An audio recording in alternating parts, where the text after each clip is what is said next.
Bonjour à tous, on commence cette revue de presse en Italie car les Transalpins se sont baladés hier face à la Lituanie.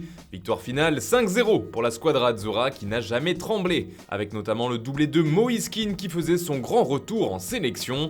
Et si on ajoute le but de Giacomo Raspadori en plus, la presse se régale de la jeunesse italienne, à l'image du Corriere dello Sport qui parle de baby boom et qui évoque un show pour qualifier notamment le match de l'ancien attaquant du PSG. Même chose en couverture de Tuttosport qui met également en avant Raspadori et Kean, et qui ne parle pas de frères d'Italie mais bien de jumeaux d'Italie. Le Quotidiano Sportivo titre lui aussi sur les deux jeunes buteurs qui ont mis leurs adversaires totalement KO.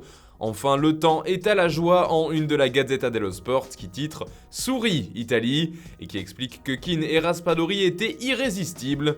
Visiblement, le quotidien voit la vie en rose. Du côté de l'Angleterre aussi, la presse évoque le résultat de son équipe nationale, mais ici, le ton est bien différent. En effet, les Three Lions ont été tenus en échec par la Pologne, score final 1-1, et ce matin, c'était un peu la soupe à la grimace en couverture des tabloïds, d'autant que le scénario s'est révélé cruel avec une égalisation polonaise dans les ultimes secondes de la rencontre. Damian Szymanski a marqué son but si important à la 92e minute.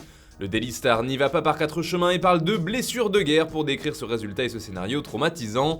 Un jeu de mots avec Varsovie, la capitale polonaise, qui se dit Warsaw en anglais.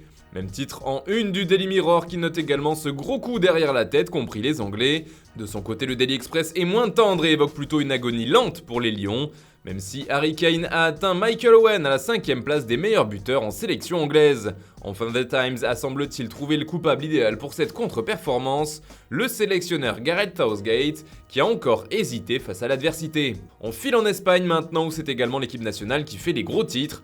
Hier, La Roja s'est imposée contre le Kosovo sur le score de 2-0. Pour Marca, la qualif désormais ne tient qu'à l'Espagne, c'est entre nos mains, titre ainsi le média, car il leur suffira de gagner la Grèce et la Suède en novembre prochain pour être qualifiés à la prochaine Coupe du Monde. Pour Sport, c'est carrément un pas de géant, notamment car même si La Roja a souffert par moments, elle a réussi à s'imposer. Mundo Deportivo de son côté remercie surtout la Grèce, car elle a battu la Suède 2-1, permettant justement à l'Espagne de prendre de l'avance au classement. Cela fait aussi les gros titres du journal AS ce jeudi, mais ce qui nous intéresse ici, c'est le grand retour d'Antoine Griezmann à l'Atlético.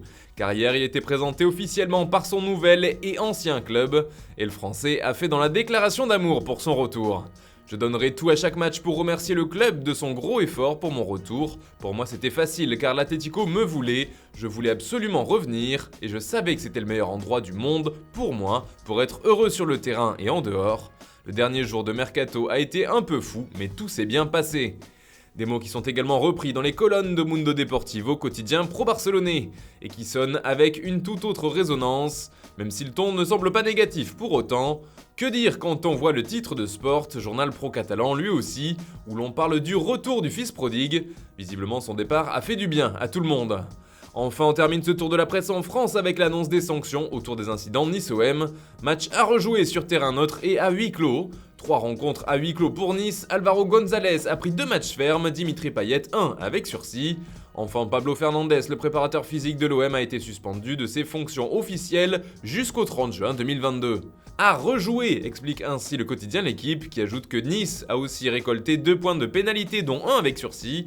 Cette décision ne fait pas l'unanimité dans la rédaction, à l'image d'un Vincent Duluc qui dans son édito juge la commission de la discipline de la LFP pas à la hauteur. Forcément, ces sanctions font aussi grand bruit dans la presse locale. On refait le match, résume sobrement la Provence en une. Pour Nice Matin, ce qu'il faut retenir, c'est que le gym perd gros. Voilà, c'est tout pour ce matin. Bonne journée à tous. On se retrouve tout à l'heure pour un nouveau JT Foot Mercato.